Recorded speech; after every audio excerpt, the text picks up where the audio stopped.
Bonjour les petits loups. Eh bien voilà, nous y sommes, l'année du dragon de bois. Et je viens, comme promis, vous souhaiter une année... On va voir.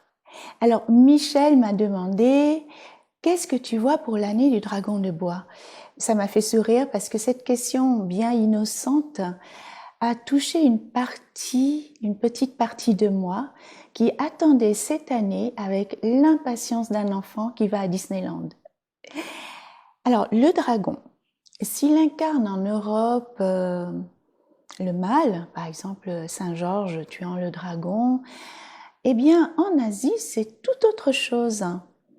Il est au contraire l'incarnation à la fois de la force, de la sagesse, de la chance et d'une puissance, on va dire, sauvage, indomptée, la puissance de la nature. C'est parmi les 12 animaux des signes astrologiques chinois le seul qui n'existe pas. Enfin, qui n'existe pas dans le monde physique tel que l'on connaît tous les jours pour le commun des mortels. Voilà, il n'existe pas. Et pourtant, eh bien, il est présent partout en Asie, partout. On l'appelle aussi le grand serpent, celui qui ondule à l'infini dans le cosmos, à qui on loue un culte ancestral, on le vénère. Alors, le dragon est vraiment relié aux manifestations de la nature. Par exemple, au Vietnam, on l'appelle la tornade, souvent on la voit sur la mer, on l'appelle Voi Ram. Voi Ram veut dire le tourbillon du dragon. Et en chinois, eh bien, on l'appelle le grand tourbillon du vent du dragon. Voilà, ça donne ça, Long Chuan Fang. Donc, vous voyez que en Asie, eh bien, le dragon représente tout ce qui remue, mais la force de la nature, donc la tornade. Vous pouvez le voir, par exemple, dans les représentations picturales du dragon, comme celui qui est derrière moi, ou celui-ci, par exemple. Il est représenté avec des cercles qui ondulent à l'infini dans une forme de spirale.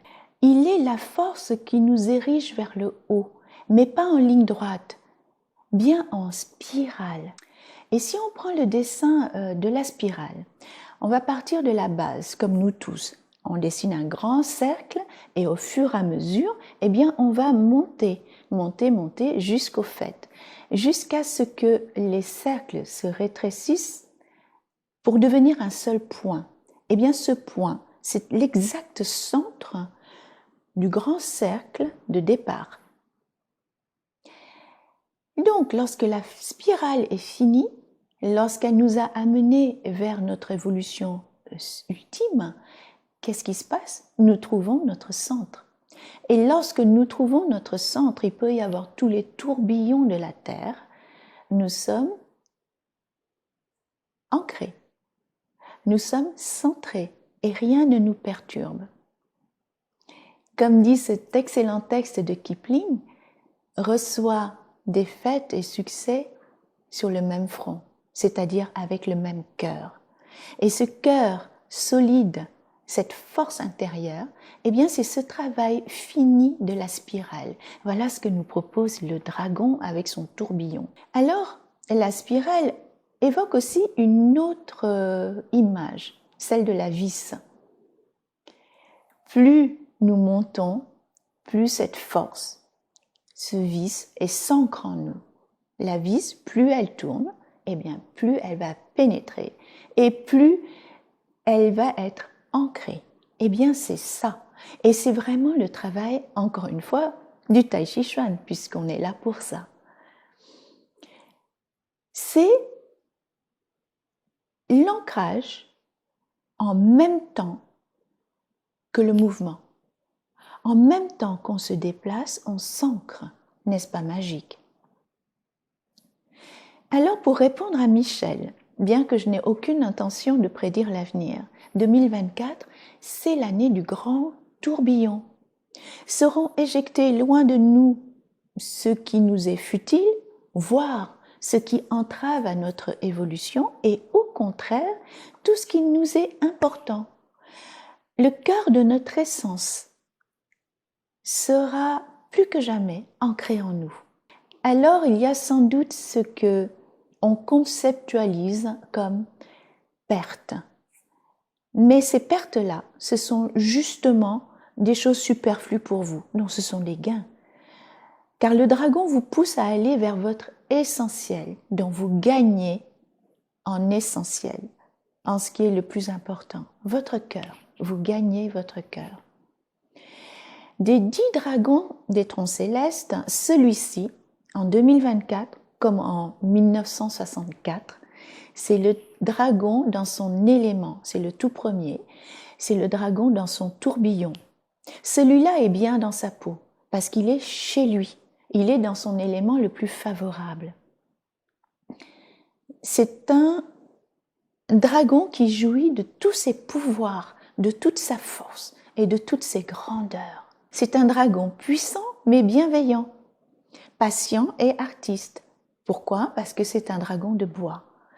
Et le bois, c'est tout ce qui pousse, tout ce qui s'exprime, tout ce qui se manifeste. Enfin, la symbolique de sa voix, en 1964 ou en 2024, c'est le feu du phare. C'est un feu qui ne brûle pas, qui ne détruit pas, mais c'est un feu qui guide, le feu du phare. En revanche, comme tout phare, il demande à être seul. Imaginez 2 phares sur la même colline, eh bien, les navigateurs seraient bien perdus. Donc, il y a aussi une notion de solitude, mais une solitude qui construit, une solitude qui ramène à soi. Parce que ce n'est que dans cette solitude-là que vous pouvez vous trouver, vous-même. Pas le voisin, pas votre partenaire, ni même votre meilleur ami, mais vous-même. Et ce n'est que dans cette solitude choisie que nous pouvons effectivement être pleins, être complets. Donc, ce dragon, cette année, tire sa force aussi dans sa solitude. Et, en somme, c'est un dragon très heureux. Voilà, Michel, pour répondre à ta question. Pour ceux qui sont nés en 1964, c'est de toute votre vie, votre année. Alors profitez-en, envolez-vous.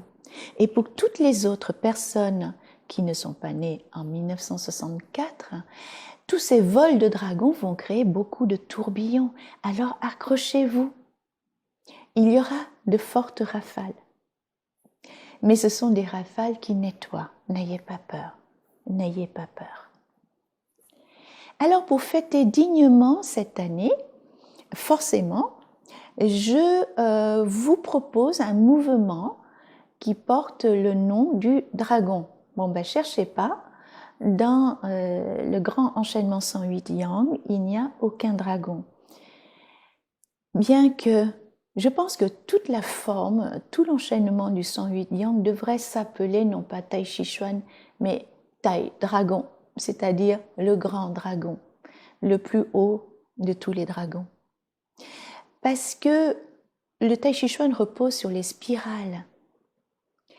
Les Aikidoka vont aussi se reconnaître dans cette structure de travail où tout est spirale, tout est enroulement pour vous amener jusqu'en haut où il y a le Wuji, le non-faire. N'est-ce pas? Merveilleux. Alors, pour revenir à mon mouvement que je vous propose, je l'ai donc pêché dans l'enchaînement le plus long de l'épée Yang. En effet, dans l'enchaînement de l'épée Yang, il y a un mouvement qui s'appelle le dragon s'enroule autour de la colonne. Comme il est petit, j'ai choisi de le faire à droite et à gauche, comme dans le grand enchaînement de l'épée.